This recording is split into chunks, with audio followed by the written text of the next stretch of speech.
So thank you, Merkel, for inviting us. We're very excited to be here. We've got a number of colleagues from Pega. Come, turn up and make Pega sound sexy, they said. Okay, that's not a problem. So the title is Why We Shouldn't Put People in Boxes. And what I mean by that is you've heard a number of people talk about this over the last morning. We should be talking about humans. We should be talking about people and individuals. So I'm going to tell you some stories about what I've been up to in the last year, which is a bit crazy, really. But the whole idea is that we should be talking and marketing to individuals. And I want to start off with my research into how to start a presentation. So I'm not lying. I'm a bit nervous about talking to so many marketers and insight people and bright people who understand marketing. But Mark Twain also said, when you feel that you're in the majority, you should pause and reflect. So one of the things I'm going to ask you to do at the end of the presentation is pause and reflect and think about how you do your own customer engagement, whether you can do it better, whether you can make it more personal, and whether you can actually tell stories to and with your customers. So the boring bit, I have to tell you a little bit about Pega. They pay me money, etc. So our founder is a guy called Alan Trefler.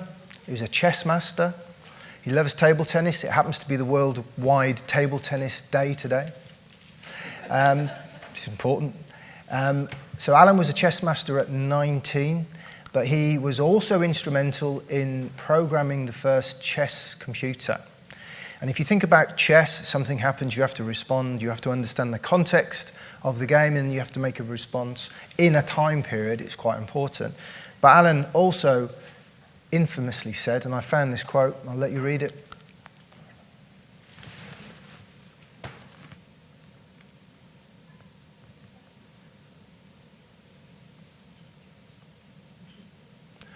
So the important bit about this is make sure we haven't fallen in love with the route that we've taken. So my background is I've sold marketing automation technology to some of you in this room, and it's very easy to say, this is the campaign, this is the way we're going to treat our audience, this is how we're going to do it, we're not changing. So the important thing about this story is that we need to sometimes step back at the board and think about where we're going. So there are three themes for my presentation. The first is context. So love him or hate him, Gary Vee made this comment. And as we've seen with some of the other presenters, the more data you have on a customer, if you can recognize the customer and understand the context of what they're doing and what they're trying to achieve, the easier it is for you as a brand to be able to then make the next decision and improve what they're trying to do and make their life a lot easier. And I first came across the power of context when I was reading this book. I don't know whether any of you have read the book, but in the first paragraph, in the first page, there's a great story. I'd written it down, but it's too long. And it's a story about Stephen was on a tram on a sunny morning in New York, and he was minding his own business, and this guy came on a tram with some unruly kids, and they were making lots of noise and grabbing his paper, and a number of the people on the tram were getting quite irritated by these three kids and this guy, and he was sat there looking down all at the time. And Stephen decided to pluck up courage on behalf of the other normal people on the tram and say to the guy, "Excuse me, would you mind looking after your kids or calming them down, because we're all getting a little bit upset here?" And the guy gently turned around and says, "Yeah, you're right, I'm really, really sorry, maybe I should do more, but we've just left the hospital, my wife has just died and I'm struggling to cope, and so are the kids." And he called this the paradigm shift, because he'd put this guy in a box, he'd seen these kids, and he'd made his decision that they were these types of people. And it's only by having that one-to-one engagement with him that he understood, and it changed the context. So it's a powerful, powerful thing. And this comes back to Alan's quote, have we sometimes fallen in love with the route that we've taken? And we create these wonderful funnels that other people have created. And we say, you as a customer, you're going to go through this path whether you like it or not. And actually, if we were to think about a mirror, if we look at ourselves in a mirror, do we see a customer, a personal journey? I'm going to tell you about my personal journey in a minute. Or when we look in the mirror, do we see a marketer creating customer content like this? So maybe Alan was a lot more accurate with his quote than we thought. So the second theme is automation, which you've heard other people talk about. So this is Mary Jackson. from the great film Hidden Figures, if you've not seen it. She was a math genius, and she was actually called a computer, and they used chalk and blackboards to help work out the trajectory of the Apollo 11 craft, which was the integration slide that Michael showed this morning. And what was important was they were the best mathematicians of the time, and you might well be the best marketers, and you might employ the best agencies like Merkle. You might have the best data scientists with the best propensity models in the world, but you still need automation. And they called it the brains of the Saturn rocket. Now, IBM's was 3 feet tall, 20 feet in diameter, and weighing about 4,000 pounds. Peg is in the cloud, by the way, so we're cool. But the point is that they had the best mathematicians, and they still needed to automate to get the rocket to the moon. Which leads me on to the third, which Merkle will be pleased to see. Think big, start small, and scale fast. So the Americans wanted to get to the moon, so that was the big target, but they had to start small. And there was another great film recently called First Man about Neil Armstrong. And the first scene you see him is in an X-5 aeroplane, and he was the first pilot to break through the atmosphere, Earth's atmosphere, and then they found that he kept bouncing off it, so he couldn't get back in again. Anyway, it's a great film, you must watch it. But they started small because they had to break through the Earth's atmosphere. But there was a space race on. The Russians were also trying to get a man on the moon. So they had the dream, get the people on the moon, start small with the X-15 rocket, but they needed to scale fast. So, onto my personal story. This isn't my wife, by the way. One of the bucket lists that we had when we hit 50 was to do something completely different and leave the IT industry, which we tried twice. I was actually working at Merkle for a time, which was a fantastic job, but I decided to go off and do something like this. So this is the Norway Inn. Some of you may have driven past the Norway Inn in darkest Perinar Wörthel, in between Truro and Falmouth. And last year at the Barcelona summit, Robin talked about his personal journey in a castle in Aberdeenshire. So mine starts in Perinar Wörthel. And this is the first character in my little story, just to bring this to life. And he's called Rodney Gill, and he's worked at the Norway Inn for 40 years. And he knows every single customer by name. I've worked with him in the restaurant, absolutely. He knows every single customer. He knows what they eat, what day they come in, who to sit next to who, because the people from around there, they've got to be careful who they sit next to. And people come to the restaurant day in, week in, because of Rodney and his customer service. But in 2014, shock horror, St Austell Brewery stopped him taking his one free meal a day, and he left. He went to the Alpherton Hotel. It was caused such a shock in Truro, it hit the Falmouth Packet, which is like the New York Times of Cornwall. And it took a board member of St Austell 12 months to coax him back. That's how important it was. And then the customer came back. So here's my first character, Rodney. Now, Rodney was trained in silver service, and there's two sides to the Norway Inn. There's the posh bit, which is the restaurant, and there's the other bit. And Rodney would never go down to the other bit, where I introduced my second character. So this is Tony, whose father was a farmer, and I'm trying my hardest, Ben, to come up with an animal joke here, but I can't. And Tony's been drinking in the Norway Inn for 50 years, no word of a lie, always at the same table, and he always drinks the same drink. But he used to love telling the story of his father, who was a farmer. I did think about Wi-Fi geofencing in the 50s, and it didn't work, so I thought I'd mention it anyway. And the story that Tony would mention was that his father came in after being in the fields, drank a few pints of beer, and then he drove his tractor home, but he left the plough down and he dug up all the roads in Cornwall, which he thought was fantastic. So Tony would always have 1 pint of tribute, and if we spoke to him long enough, he'd have 2 or 3, never more than 3. And if his wife was lucky, Janet, he'd bring her along and she'd have a glass of Sauvignon Blanc. And he had a really strong Cornish accent, so I'm going to do a Jethro joke now, because me and him used to do this joke all the time, and he was much better. And I don't know whether you know the Jethro joke. Jethro says to his wife, sorry, you're going to be my wife for this joke, put your coat on, I'm going down the pub.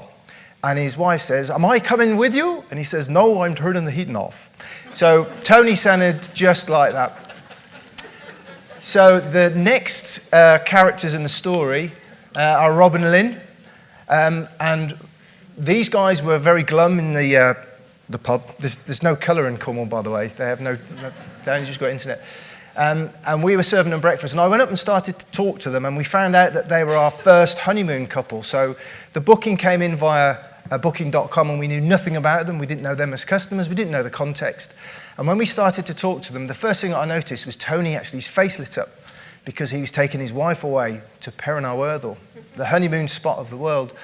And we found that they just loved the idea of us talking to them, and they spent 2 nights with us. So we then told them that that day the red arrows were in Falmouth, so not to go down certain roads. It was the famous Bilderberger night in the Norway Inn, so we booked them a table, and we gave his wife a glass of fizz. So we understood the context only by talking to them about what they were trying to achieve. And then the third and final character from the amazing Norway Inn, which almost killed me, were an explosive bunch from Plymouth. So say hello to the Royal Naval Ordnance Disposal Unit. True story.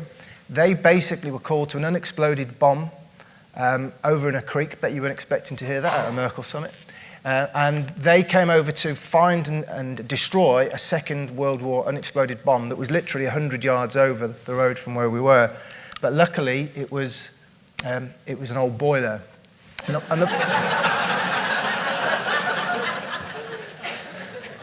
If I thought I was going to get a laugh at that, I would have made the picture bigger. So could we have cross-sold these guys a room? No, really. Not really.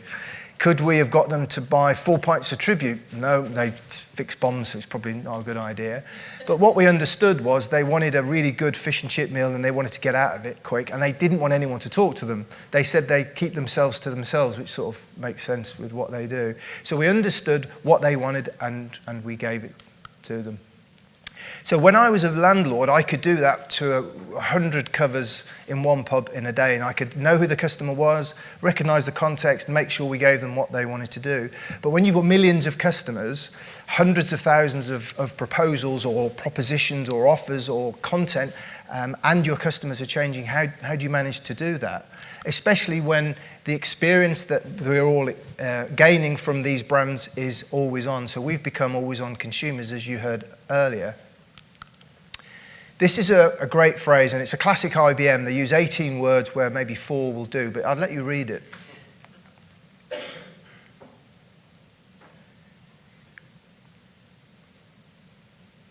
And it's really, really powerful, because this was quite a few years ago when I was at IBM, and although it's quite hard to say, it really, really means something. We're all expecting the last great thing that we had to be the next thing from all of our brands, and it's really, really hard to do.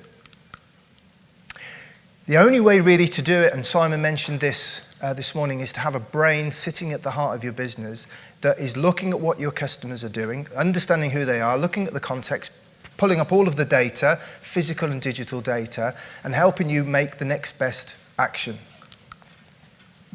So it could be that I get or this lady gets an SMS message letting them know that their flight has been delayed, for example. I might get a cross-sell offer because I've been into the golf shop at the Grove before checking in. When I come into my room, and on the TV it says free golf lesson. I may be 5 minutes from the start of the Grand Prix, don't know where Jennifer is, with my son-in-law, and all of a sudden the skybox breaks, and I call up, and the IVR system can recognise that I've been watching Formula One, and they know that 5 minutes to go, and then prioritise my call, for example. Or, in the case of Centrica, which is a Pega client, I might just get some rewards in an email because I'm a loyal customer. And what Pega does is it is able to do all of that across all channels for all customers in real time. And that's the Pega brain.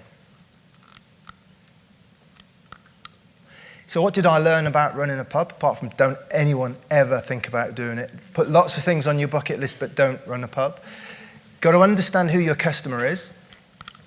Understand the context of what their visit is all about, and make sure you deliver the right next best action, which in the case of these guys was nothing at all. They just wanted to be left alone.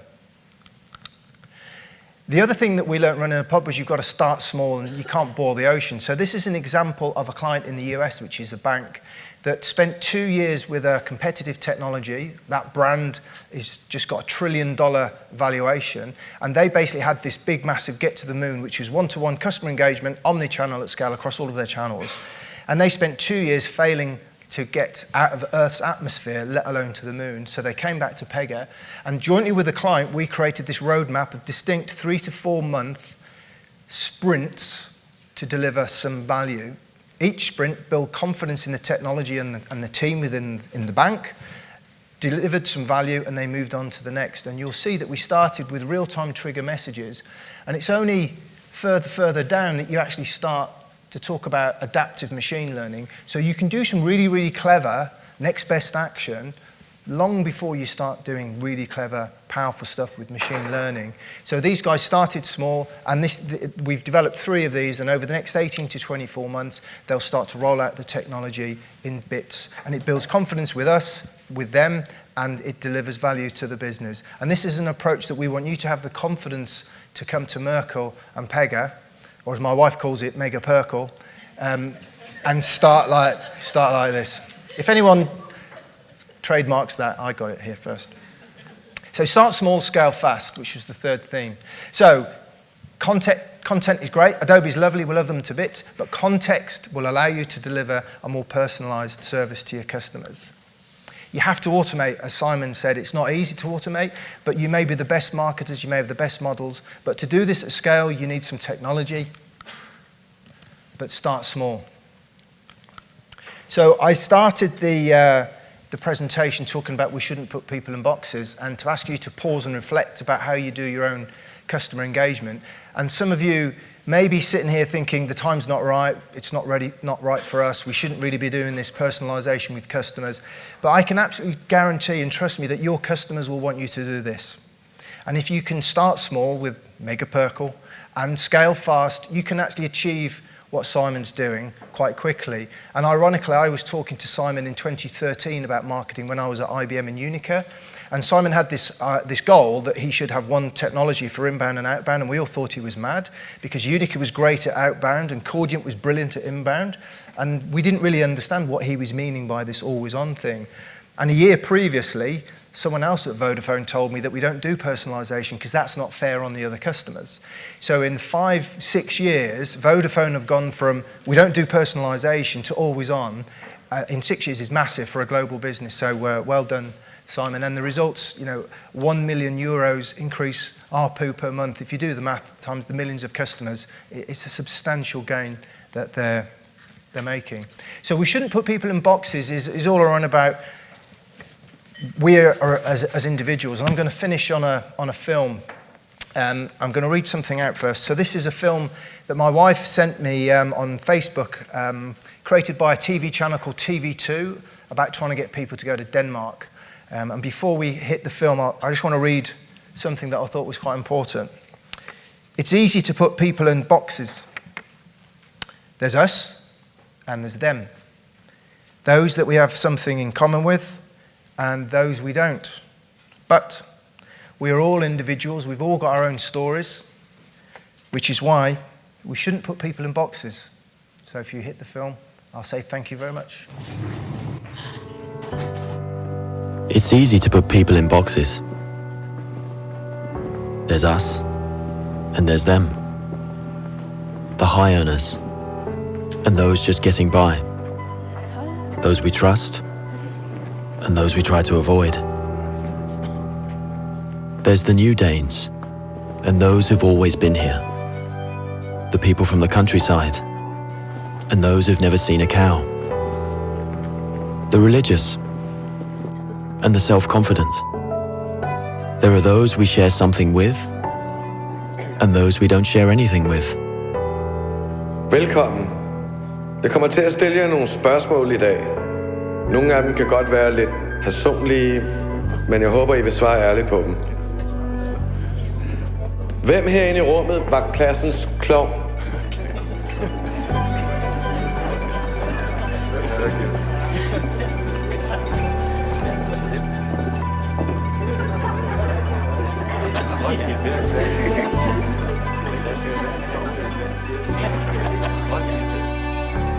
Hvem er bonusforældre?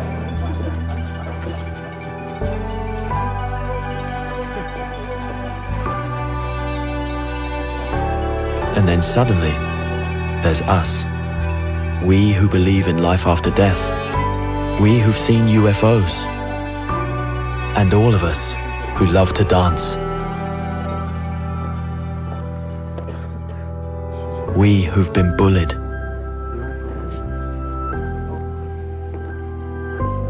And we who've bullied others.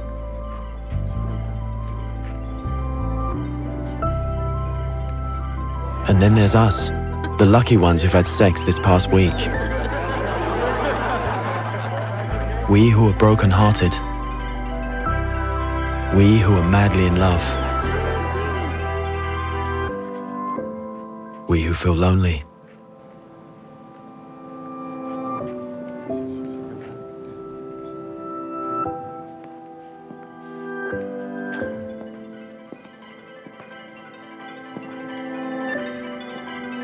We who are bisexual. And we who acknowledge the courage of others. We who have found the meaning of life. And we who have saved lives. And then there's all of us who just love Denmark. So maybe there's more that brings us together than we think. TV2 Denmark. All that we share.